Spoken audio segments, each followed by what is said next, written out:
कांग्रेस की गठबंधन की सरकार रोजगार के मामले में प्रतिबद्ध है। आपके चैनल के माध्यम से मैं माननीय हेमंत सोरेन जी से बेरोजगारी को खत्म करने का बेड़ा उठाया है, उस पर जल्द से जल्द कार्रवाई हो। धरना देने की कोई आवश्यकता नहीं है। ये अपने अपने घर जाएं और सरकार का ये देखेंगे कि आने वाले समय में इनके प्रति एक अच्छा निर्णय सामने आएगा। वेब समाचार 24x7 से अंकित सिंह बोल रहा हूं। मेरे पास इस समय यूथ कांग्रेस के प्रदेश प्रवक्ता झारखंड इकाई के माननीय युवराज सिंह जी मौजूद हैं और हम आज आपसे जानना चाहेंगे कि आप इस समय झारखंड सरकार के समर्थन में हैं और विगत 25 दिनों से सहायक पुलिसकर्मियों का धरना चल रहा है। अभी तक सरकार का कोई भी नुमाइंदा हेमंत सरकार का उनकी हाल चाल लेने, उनकी मांगों को सुनने नहीं गया है। क्या आप समर्थन में हैं? आपकी पार्टी को तो सरकार पे दबाव डालना चाहिए। जी, सबसे पहले तो यह बात गलत है कि कोई नुमाइंदा नहीं गया था वहाँ गए थे प्रधान सचिव उनसे मिलने, परंतु हमारे माननीय मुख्यमंत्री जी ने यह साफ कहा है विधानसभा में कि इस मुद्दे पर राजनीति हो रही है। विपक्ष के द्वारा, अन्य ताकतों के द्वारा इन्हें भटकाया जा रहा है, गुमराह किया जा रहा है, क्योंकि सरकार युवाओं को रोज़गार देने के लिए प्रतिबद्ध है। कांग्रेस की गठबंधन की सरकार लगातार जन कल्याणकारी योजनाओं से जनप्रिय बनी हुई है और भाजपा अब मुद्दा विहीन हो गई है। इसलिए उसके नेता प्रतिदिन जाकर वहां हाजिरी लगा रहे हैं। उल्टा चोर कोतवाल को डांटे वाली हालत हो गई है। भाजपा के नेता से मैं पूछना चाहता हूं कि जब आपकी सरकार थी तो आपने इन्हें टेम्पररी बेसिस पर नौकरियां दी। कभी आपने सुना है कि पुलिस टेम्पररी होता है? पुलिस कभी भी टेम्पररी नहीं होती है। तो यह जो कठिनाई है सरकार देख रही है और सरकार इनके प्रति बहुत ही प्रतिबद्ध है रोज़गार देने के लिए और जल्द ही इसका समाधान निकलेगा। बात आपने बताया कि वहाँ बीजेपी के नेता रोज जाके हाजिरी देते हैं, यहाँ तक कि कल जिन्होंने टेम्पररी, आपने बात किया कि उन्हें टेम्पररी नौकरी दी गई थी, वो रघुबर दास जी के नेतृत्व में 2017 में दिया गया था। और रघुबर दास जी कल खुद जाके वहाँ सहायक पुलिसकर्मियों से मिले और उन्हें आश्वासन दिया कि अगर एक हफ्ते में आपकी मांगें पूरी नहीं होती तो हम आपके साथ धरने पर बैठेंगे। देखिए, भारतीय जनता पार्टी धरने पर बैठे, पर देश में लोगों की खून चूसती बढ़ती हुई पेट्रोल, डीजल और एलपीजी गैस के दामों के खिलाफ धरने पर बैठे। लोगों के रोज़मर्रा ज़िंदगी में रोज़गार घटते जा रहे हैं, बेरोज़गारी बढ़ते जा रही है और महंगाई दिन दोगुनी और रात चौगुनी बढ़ रही है, उसके खिलाफ धरने पर बैठेंगे तो शायद जनता इन्हें और स्वीकार करेगी। नहीं तो जो हालत 2019 के चुनावों में भाजपा का झारखंड में हुआ कि स्वयं मुख्यमंत्री अपना सीट नहीं बचा पाए, यही आगे भी होगा। बात करें रोजगार की तो हेमंत सरकार ने अपने मैनिफेस्टो में कहा था चुनाव के कि 5 लाख रोजगार हम प्रतिवर्ष देंगे, लेकिन अभी तक उनका 5 लाख रोजगार नहीं दिखा। और रोजगार देने की बात कहें तो रोजगार कहीं न कहीं सहायक पुलिसकर्मियों का जो रोजगार पे हैं उनका छीनने का काम कर रही है। देखिए, जैसा कि मैंने कहा कि हमारी कांग्रेस की गठबंधन की सरकार रोजगार के मामले में प्रतिबद्ध है और यही कारण है कि अभी लगातार रिक्त पदों पर नियुक्तियों के लिए 1500 से अधिक पदों का रिवीजन चल रहा है। उस पर जल्द ही वैकेंसी निकाली जाएंगी और 72,000 शिक्षकों को नौकरियों देने की आश्वासन माननीय मंत्री जी ने की है। मैं भाजपा से पूछना चाहता हूं कि सिर्फ इसी वर्ष अगस्त माह में 16 लाख लोगों ने अपना रोजगार खो दिया है। उसका जवाबदेही मोदी सरकार क्या लेगी? मैं उसूलों की राजनीति करता हूं। आपके चैनल के माध्यम से मैं माननीय हेमंत सोरेन जी से पुनः अपील करता हूँ कि हमारे राज्य में जो हमने बेरोजगारी को खत्म करने का बेड़ा उठाया है उस पर जल्द से जल्द कार्रवाई हो, और हो रही है, जनता उसे देख रही है। पर मैं चैलेंज करता हूँ भाजपा के नेताओं को कि क्या आप मेरी तरह उसूलों की राजनीति करने पाएंगे, और कर पाएंगे तो क्या आप माननीय मोदी जी से, जिन्होंने हर वर्ष 2 करोड़ नौकरियां देने की वादे किए थे, वह अब 14 करोड़ नौकरियां 7 वर्ष की सरकार में क्या दे पाएंगे? जी। बात करें हम मोहराबादी मैदान की, तो वहाँ 25 दिनों से धरना चल रहा है, लेकिन वहाँ पर्याप्त लाइट नहीं रहती, शाम होते ही लाइट काट दी जाती है। वहाँ सहायक पुलिसकर्मियों के लिए शौचालय की व्यवस्था नहीं है, पीने का पानी नहीं है। तो इस प्रकार सरकार को क्या शौचालय, पानी और लाइट की व्यवस्था तो देनी चाहिए। देखिए, माननीय हेमंत सोरेन जी इस रोज़गार के प्रति बड़े ही सजग हैं, और मेरे ख्याल से इन्हें धरना देने की कोई आवश्यकता नहीं है।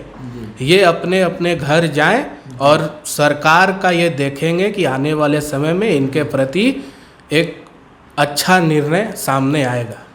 जी। वो तो उनको यहाँ तक का डर है कि अगर सरकार, हेमंत जी अगर हमारी मांगों को सुनने तक नहीं आ सकते, तो अगर हम वापस गांव लौटते हैं तो हम नक्सली क्षेत्र से हैं, और जैसे ही हमने पुलिस ज्वाइन किया था नक्सलियों के कहीं ना कहीं हम विरोधी हो गए थे। ऐसे में अगर वापस गांव जाते हैं बिना आश्वासन के, बिना मांग पूरी हुए, तो हमें नक्सलियों की प्रताड़ना सहनी पड़ेगी, और कहीं ना कहीं उनकी जान माल का खतरा है। देखिए, माननीय हेमंत सोरेन जी और कांग्रेस की गठबंधन की ये सरकार हमारे प्रदेश की एक एक नागरिक की सुरक्षा के लिए प्रतिबद्ध है। तो इससे मैं सिरे से इस बात को खारिज करना चाहता हूँ कि सहायक पुलिसकर्मी जब वापस अपने गांव लौटेंगे तो नक्सलियों द्वारा उन्हें टारगेट किया जाएगा। अकेले चाईबासा क्षेत्र में अभी बहुत बड़े नक्सली महाराजा प्रामाणिक को हमारी सरकार के सिपाहियों ने घुटना टेकवा दिया और उन्हें सरेंडर करना पड़ा। 10 लाख का नक्सली इनामी थे वो। तो कहने का मतलब है कि हमारी सरकार नक्सलियों के खिलाफ कार्रवाई में कोई कोताही नहीं बरत रही है, और किसी भी प्रदेशवासी की सुरक्षा से खिलवाड़ नहीं होने देंगे। बात करें हम किसान आंदोलन की, इस समय यूपी में दिल्ली के बॉर्डर पे किसान आंदोलन पिछले 1 साल से चल रहा है, और कांग्रेस पार्टी किसान आंदोलन के समर्थन में है। किसानों की मांगें पूरी होनी चाहिए। एक तरफ वो आंदोलन के समर्थन में है, दूसरी तरफ झारखंड में सहायक पुलिसकर्मियों का आंदोलन चल रहा है, लेकिन अभी तक कांग्रेस पार्टी के किसी नेता का बयान इस मुद्दे को लेकर के नहीं आया है। देखिए, किसान का मुद्दा इस देश की आत्मा का मुद्दा है। मोदी सरकार द्वारा लाए गए अंबानी अडानी कृषि कानून जो इस देश के किसानी को, कृषि को नीलाम और गुलाम बनाना चाहते हैं अपने चंद उद्योगपति मित्रों के हाथ में, उसके खिलाफ ये जन आंदोलन चलाया जा रहा है। मेरे ख्याल से 600 से अधिक किसानों ने अपनी शहादत दिल्ली के बॉर्डर पर दे दी कि शायद मोदी सरकार अपने कुंभकर्णी नींद से जागेगी और उनके मांगों को सुनेगी। मांग क्या है? एमएसपी का वादा किया जाए। मैं आपको बताना चाहता हूं कि मेघालय के माननीय राज्यपाल ने यहां तक कह दिया है कि क्या दिक्कत है मोदी सरकार को एमएसपी को लीगलाइज करने। हाल ही में भाजपा के नेताओं द्वारा किसानों के ऊपर गाड़ी चढ़ा दी गई। लखीमपुर खीरी का कांड पूरे देश को दहलाने वाला कांड था, और आज भी उसके मंत्री ने, गृह राज्य मंत्री ने इस्तीफा नहीं दिया है। तो मैं आपसे पूछना चाहता हूं कि आप ही के पिताजी अगर गृह राज्य मंत्री हैं और आप कल को जेल के पीछे हैं, कौन पुलिस वाला आपको छूने में भी सोचेगा एक बार कि ये इनके पिताजी इस पद पर हैं? तो सबसे पहले मोदी सरकार यदि किसानों की थोड़ी सी भी हितैषी है तो गृह राज्य मंत्री का इस्तीफा ले और किसानों की सभी मांगे को माने। नहीं तो वाजपेयी सरकार में सिर्फ प्याज के दाम बढ़ने से सरकार गिर गई थी, तो मोदी सरकार को भी गिरने में समय नहीं लगेगा। जैसे प्याज की आपने बात किया, तो इस समय झारखंड में भी प्याज बहुत महंगा है, लगभग 50 रुपये है, और टमाटर के दाम 60 रुपये, लगभग सारी सब्जियों के दाम आकाश छू रहे हैं। तो क्या सरकार को अगर प्रदेश के खेती बारिश की वजह से अगर खराब हो जाती है, तो कहीं ना कहीं इन्हें बाहर से आयात करना चाहिए, जिससे राज्य के लोगों को, गरीब जनता को कुछ राहत मिले? देखिए, जब ये केंद्र में बैठी मोदी सरकार विपक्ष में थी, तो किस किस तरह की बातें करते थे और किस किस तरह के तांडव करते थे, जब डीजल, पेट्रोल और एलपीजी गैस के दामों में चंद रुपए की बढ़ोतरी हो जाती थी। आज पेट्रोल 105, डीजल 100 रुपये और एलपीजी गैस 1000 रुपये। मैं आपको बताना चाहता हूँ कि एसबीआई द्वारा यह डाटा आया है कि लॉकडाउन के बाद से प्राइवेट नौकरियों की सैलरी में लगभग 16,000 करोड़ रुपए की कमी आई है। और स्वयं पेट्रोलियम केंद्रीय मंत्री ने यह स्वीकार किया कि हम 32 रुपये टैक्स पेट्रोल पर लेते हैं।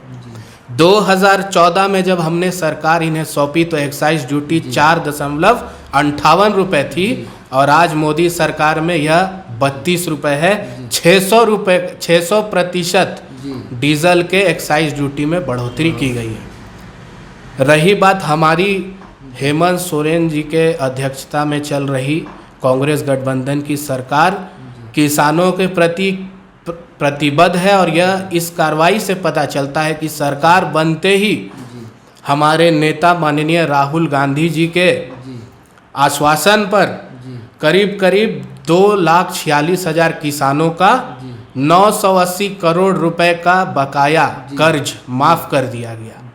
इससे सबक लेना चाहिए भाजपा को कि कैसा सरकार हम यहाँ चला रहे हैं। और प्रदेश में लगातार भाजपा यह बोलते हैं कि पेट्रोल डीजल के दाम राज्य सरकार टैक्स नहीं कम कर रही है। मैं उनसे पूछना चाहता हूं कि कांग्रेस की सरकार मात्र 3 राज्यों में है, 17 राज्यों में भाजपा की सरकार है, क्या वहां पर आपने टैक्स कम किया?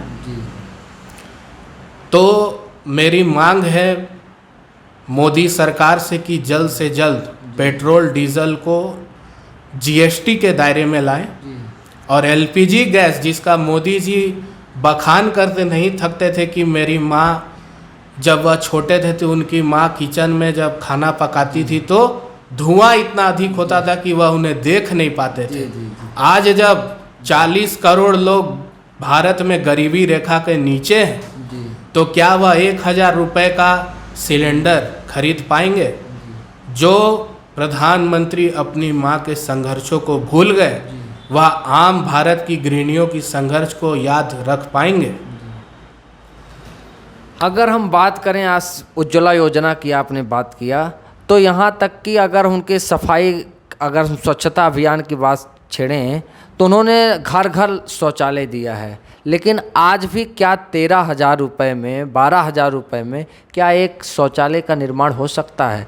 ग्रामीण बस्तियों में अगर देखें तो लगभग शौचालय 99% शौचालय लगभग बंद हो चुके हैं। देखिए, एक किस्सा मैं आपको बताना चाहता हूं कि भाजपा के एक मंत्री उसी शौचालय में जिसकी आप बात कर रहे हैं, जब गए तो वह उसमें फंस गए थे।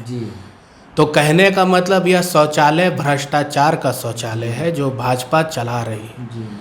स्वच्छता अभियान निश्चित तौर पर एक स्वच्छता के दिशा में लिया गया निर्णायक कदम था, पर उसे जमीन पर उतरते किसी ने नहीं देखा है, जिसके तहत आप गांवों की यह दुर्दशा देख रहे हैं। इन्होंने 2014 में वादा किया था कि गंगा की सफाई के लिए बड़े बड़े जो है मशीनरी लगाई जाएंगी, जो कचरा है उससे कंपोस्ट खाद बनाई जाएगी और किसानों को दी जाएगी। लेकिन अभी तक ऐसा कुछ नहीं दिखा, और लगभग इनकी सरकार में नमामि गंगे योजना लाई गई, 20,000 करोड़ रुपए प्रस्तावित पास हुए, लेकिन अभी तक गंगा साफ नहीं दिख रही हैं, कोई स्वच्छता अभी वहाँ तक नहीं दिख रही है। तो कहीं ना कहीं ये योजना या नया मंत्रालय गठित किया गया, ये भ्रष्टाचार के। देखिए, भाजपा के लिए गंगा, श्री राम सिर्फ और सिर्फ चुनावी मुद्दे हैं। अभी आपने देखा होगा कैसे झारखंड भाजपा के नेताओं ने विधानसभा में श्री राम के नाम पर राजनीति की। क्या वह जवाब देंगे प्रदेश की जनता को, इस देश की जनता को, कि जो राम जन्मभूमि में भूमि घोटाला हुआ तो 20 लाख की ज़मीन करोड़ों में बेच दी गई, उसमें भाजपा का मेयर तक शामिल था। रही बात गंगा की सफाई की, तो मैंने जैसा कहा यह उनका सिर्फ चुनावी मुद्दा है। हाथी के दांत खाने के अलग हैं, दिखाने के अलग हैं। खाने के दांत क्या हैं? आज ग्लोबल हंगर इंडेक्स में भारत 101 नंबर पर आ गया है। पाकिस्तान, बांग्लादेश, नेपाल से भी पीछे भारत हो गया है। और वहीं अंबानी की बात करें तो 118% आय बढ़ गई मोदी सरकार में, और अडानी की 121%। जो नेशनल पाइपलाइन पॉलिसी लाया गया है, नेशनल मॉनिटरी पाइपलाइन पॉलिसी, यह पॉलिसी भाजपा क्यों लाई है?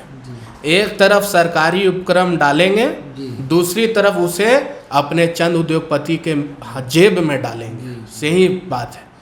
एयर इंडिया बेच दी गई। मैं मोदी सरकार से पूछना चाहता हूं कि जो एयर इंडिया कर्ज में डूब गई है, उसे टाटा फिर खरीद कर वापिस से प्रॉफिट में चलाना चाहता है, तो आपके सरकार में आईएएस ऑफिसर, बुजुर्ग मंत्री, उनके पास यह हिम्मत नहीं कि जो कर्ज में डूबा हुआ पीएसयू है उसे कैसे प्रॉफिट में लाए। रोड, रेल, पोर्ट, एयरपोर्ट सब अपने मित्रों के हाथों बेच दिया। गंगा और श्री राम सिर्फ चुनावी मुद्दा है। जी हाँ, आपने देखा कि हमारे साथ यूथ कांग्रेस के प्रवक्ता माननीय युवराज सिंह जी मौजूद थे और झारखंड इकाई के जो बिलोंग करते हैं। कितनी बेबाकी से आपने अपनी बात रखी और ये बताया कि सहायक पुलिसकर्मियों को मोहराबादी मैदान में धरना देने की कोई ज़रूरत नहीं है, वो वापस अपने गांव जाएं। और सरकार, ये कांग्रेस पार्टी पूरी तरह से उनके पक्ष में है और उन्हें वापस उनकी मांगें मानी जाएंगी। जो भी कुछ भी उनकी मांग है सब कुछ स्वीकार होगी और वापस वो अपने गांव जाएं। आप सबका बहुत बहुत धन्यवाद।